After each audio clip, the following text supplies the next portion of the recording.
Hey guys, कैसे हैं आप लोग। आई होप आप सभी अच्छे ही होंगे। तो गाइस, आज ना चैनल पर कोई इंट्रो होगा और ना कोई साउंड इफेक्ट, क्योंकि आज हम एक ऐसे सीरियस मुद्दे पर बात करने वाले हैं जो शायद हर माँ बाप, हर भाई बहन और हर उस इंसान को अंदर तक झकझोर देगी जिसके दिल में बेटियों के लिए प्यार और सेफ्टी की भावना है। हम बात कर रहे हैं हरियाणा की बेटी मनीषा की। अभी कुछ ही दिन पहले हमारी एक और बहन मनीषा इस दुनिया से छीन ली गई। मनीषा एक 19 साल की लड़की जिसके अपने ड्रीम थे, अपनी एक छोटी सी लाइफ थी। वो 11 अगस्त को एक कॉलेज में एडमिशन के लिए निकली थी, लेकिन फिर कभी घर लौट कर नहीं आई। जस्ट इमेजिन उस फैमिली पर क्या गुजरी होगी जब उनकी बेटी अचानक मिसिंग हो गई। और फिर जो खबर आई उसने हम सबको कम्प्लीटली हिला कर रख दिया। 13 अगस्त को मनीषा की बॉडी भिवानी के खेतों में मिली। उसकी कंडीशन ऐसी थी, सुनकर रोंगटे खड़े हो जाते हैं। जब बॉडी मिली तो मनीषा का चेहरा बुरी तरह डिकम्पोज हो चुका था। सबसे शॉकिंग मंजर गर्दन का था, जहाँ से स्किन और मसल्स तो थे ही नहीं, बल्कि हड्डियां तक पूरी तरह से गायब थी। गाइस, ये सिर्फ एक मौत नहीं थी दोस्तों, ये हमारी सोसाइटी में फैली उस गहरी बीमारी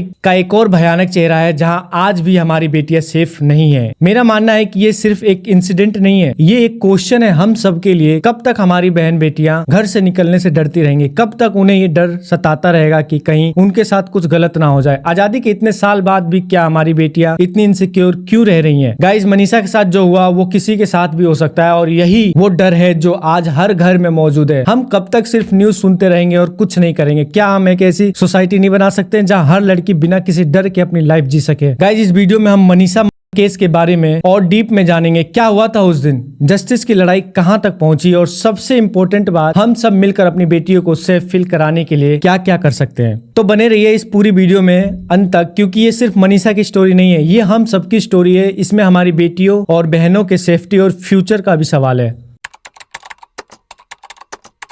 गाइज, मनीषा हरियाणा के भिवानी जिले के एक छोटे से गांव ढाड़ी लक्ष्मण की रहने वाली थी। घर के हालात बहुत अच्छे नहीं थे, इसलिए वो अपने परिवार का सहारा बनना चाहती थी। उसकी आंखों में नर्स बनने का एक बड़ा सपना था, और इसी सपने को पूरा करने के लिए वो एक प्ले स्कूल में बच्चों को पढ़ाकर अपनी पढ़ाई का खर्च खुद उठा रही थी। वो अपने 3 भाई बहनों में सबसे बड़ी थी, और उसका एक छोटा भाई भी है जिसका नाम है नितेश। 11 अगस्त 2025 की सुबह मनीषा अपने घर से स्कूल के लिए निकली थी। उसने अपने पापा को बताया था कि स्कूल के बाद वो पास वाले नर्सिंग कॉलेज में एडमिशन की इंफॉर्मेशन लेने जाएगी। यही उसकी अपनी फैमिली से आखिरी बार बात हुई थी। जब वो शाम तक घर वापस नहीं आई तो घर वाले टेंशन में आ गए और बहुत परेशान होने लगे। 11 अगस्त की वो शाम एक पिता के लिए कयामत से कम नहीं थी। जब देर तक बेटी मनीषा घर नहीं लौटी तो पिता संजय का दिल किसी अनहोनी की आशंका में बैठने लगा। इसी घबराहट में वो एक उम्मीद लेकर लोहारू पुलिस स्टेशन पहुंचते हैं। उन्हें लगा कि वो अपनी बेटी की गुमशुदगी की रिपोर्ट लिखवाएंगे और पुलिस तुरंत कोई न कोई एक्शन जरूर लेगी। लेकिन वहाँ जो सुनने को मिला उसने उन्हें अंदर तक झकझोर दिया। उनकी परेशानी को सीरियसली लेने के बजाय उन्हें ऐसा जवाब मिला जिसकी कोई कल्पना भी नहीं कर सकता। पुलिस ने टालते हुए कहा, अरे भाई,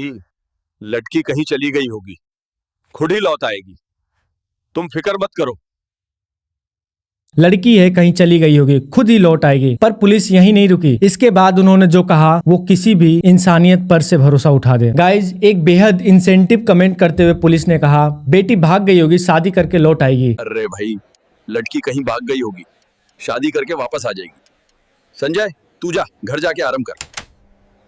ये सिर्फ वर्ड नहीं बल्कि हमारे सिस्टम का फेलियर था। ये उस यूनिफॉर्म पर एक क्वेश्चन मार्क था जिससे हम सुरक्षा की उम्मीद करते हैं। उस पिता के लिए इससे ज्यादा हार्ट ब्रेकिंग कुछ नहीं हो सकता। ये इंसिडेंट पुलिस के केयरलेस एटीट्यूड का एक शर्मनाक एग्जाम्पल है। पुलिस से ऐसा रिस्पॉन्स मिलने के बाद परिवार वाले चुप नहीं बैठे। उन्होंने खुद ही अपनी बेटी को खोजना शुरू कर दिया। इस मुश्किल घड़ी में पूरा गाँव उनके सपोर्ट में आगे आया और सब मिलकर मनीषा को ढूंढने लगे। लेकिन 12 अगस्त तक उनकी सारी कोशिशों के बाद भी मनीषा का कोई पता नहीं चला। गाइस, 2 दिनों तक परिवार उम्मीद और डर के बीच झूलता रहा। हर पल एक बेचैनी थी। फिर 13 अगस्त को वो खबर आई जिसने सबको तोड़ कर रख दिया। जब 13 अगस्त को एक किसान ने अपने बाजरे के खेत में एक लड़की की लाश देखी और उसकी सूचना पुलिस को दी, तब पुलिस और परिवार वाले मौके पर पहुंचे तो उसकी पहचान मनीषा के रूप में हुई। 13 तारीख को मनीषा के पापा को वो न्यूज मिली जो उनके लिए किसी बुरे सपने के सच होने जैसी थी। लेकिन असली सदमा तो तब लगा जब उन्होंने अपनी बेटी की बॉडी की कंडीशन ऐसी देखी। वो इतनी हॉरिफाइंग थी कि देखकर किसी की भी रूह कांप जाए। चाहे आपका आपका मनीषा से कोई रिलेशन हो या ना हो। गाइज रिपोर्ट्स के मुताबिक फेस पर स्किन नहीं थी, मानो जैसे उस पर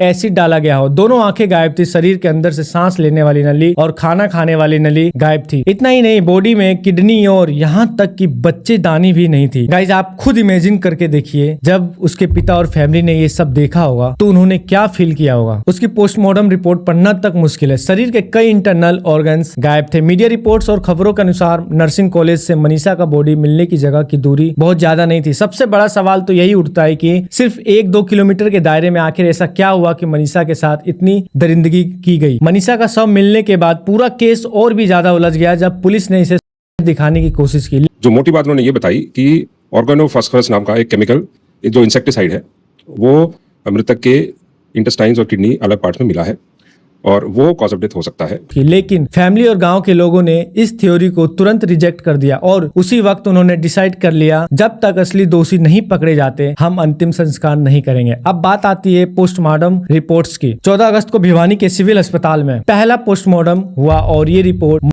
के सस्पिशन को और स्ट्रॉन्ग बना रही थी। रिपोर्ट्स में क्लियरली लिखा था कि मनीषा के गले पर 29 mm का घाव था, जो ये दिखाता था कि शायद उसका गला रेत कर उसकी हत्या की गई है। एक मीडिया रिपोर्ट्स में ये भी क्लेम भी आया कि मनीषा के कपड़ों की हालत ठीक नहीं थी, जो यह दिखाता था कि वहाँ जरूर कोई ना कोई जबरदस्ती हुआ होगा। लेकिन रोहतक पीजीआई में जब दूसरा पोस्टमार्टम हुआ तो रिजल्ट बिल्कुल उल्टा आया। पहली बात, रिपोर्ट में रेप जैसी कोई बात साबित नहीं की गई। दूसरी, शरीर पर जो घाव थे वे किसी चाकू छुरी के नहीं थे, बल्कि ऐसा दिखाया गया कि किसी जंगली जानवर ने नोचा है। और सबसे बड़ी बात यह थी कि मनीषा के शरीर में कीटनाशक जहर भी मिला था। पुलिस ने दावा किया कि मनीषा के बैग से 100 नोट मिला है, जिसकी हैंडराइटिंग भी मैच हो गई है। नोट में लिखा था, मैं बोझ नहीं बन सकती थी, I am sorry mummy papa. बस इसी जहर वाली बात ने पुलिस की हत्या वाली थ्योरी को और पक्का कर दिया और ये मामला सुलझने के बजाय और भी ज्यादा उलझ गया। गाइस, पुलिस ने नोट, सीसीटीवी फुटेज और चैट्स ये सब तो दिखा दिया, लेकिन अब बात करते हैं उस सबसे बड़े सबूत की जिसे कोई झुठला नहीं सकता, और वो थी मनीषा की बॉडी की हालात। चलिए एक पल के लिए मान भी ले कि ये था, लेकिन जो सवाल परिवार और गांव वालों ने उठाया वो आज भी हवा में गूंज रहा है कि जिस हालत में उसकी बॉडी मिली थी, क्या वो किसी भी एंगल से सुसाइड लग रही थी। लोगों का तर्क बहुत ही सीधा और कॉमन सेंस वाला था। अगर किसी को अपनी जान देनी ही होगी तो अपने घर में देगा। ऐसी सुनसान जगह पर ऐसी हालत में मिलना, ये बात किसी के भी गले से नहीं उतर रही थी। अब पुलिस की क्रेडिबिलिटी पूरी तरह से क्वेश्चन में आ गई। अब शुरू होता है बड़ा जन आंदोलन।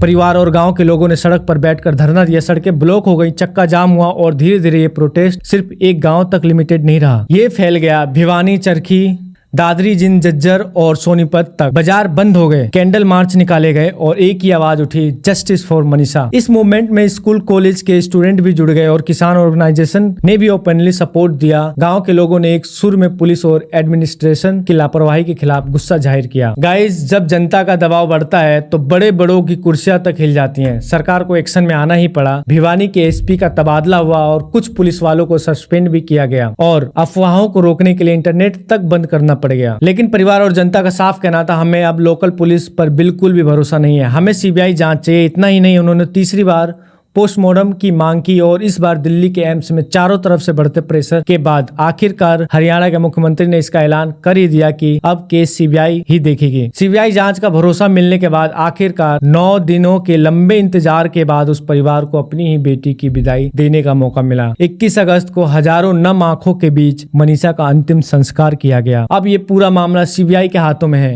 एक लंबा जन आंदोलन तो थम गया, लेकिन इंसाफ की उम्मीद अभी भी जिंदा है। पूरे प्रदेश को इंतजार है कि अब सच सामने आएगा और मनीषा के दोषियों को उनके किए गए की सजा जरूर मिलेगी। गाइज, इस पूरे केस को आखिर में समेटते हुए मेरे मन में बस एक ही सवाल बार बार घूम रहा है कि अगर 11 अगस्त को यानी मनीषा के गायब होने के तुरंत बाद ही पुलिस ने एक्शन लिया होता, और सोचिए अगर उसी वक्त उसके कॉलेज और प्ले स्कूल के आसपास ठीक से तलाशी ली गई होती, लोगों से पूछताछ की गई होती, तो शायद मनीषा को बचाया जा सकता था। ये सवाल इसलिए उठता है क्योंकि उसकी डेड बॉडी उसके स्कूल और कॉलेज से ज्यादा दूर नहीं मिली थी। शायद पुलिस की यही शुरुआती लापरवाही इस केस की सबसे दुखद और दर्दनाक पहलू है। ये केस सिर्फ न्याय की लड़ाई नहीं, बल्कि सिस्टम की उस सुस्ती पर भी एक सवाल है जिसकी कीमत अक्सर एक आम इंसान को अपनी जान देकर चुकानी पड़ती है। गाइज, इस केस में आगे कोई भी अपडेट आएगा तो मैं सबसे पहले यही आपके साथ शेयर करूंगा। और अगर ये वीडियो आपको थोड़ी सी भी इन्फॉर्मेटिव लगी हो, प्लीज वीडियो को लाइक, शेयर और चैनल को सब्सक्राइब जरूर करें। मिलते हैं अगले वीडियो में, तब तक के लिए स्टे अवेयर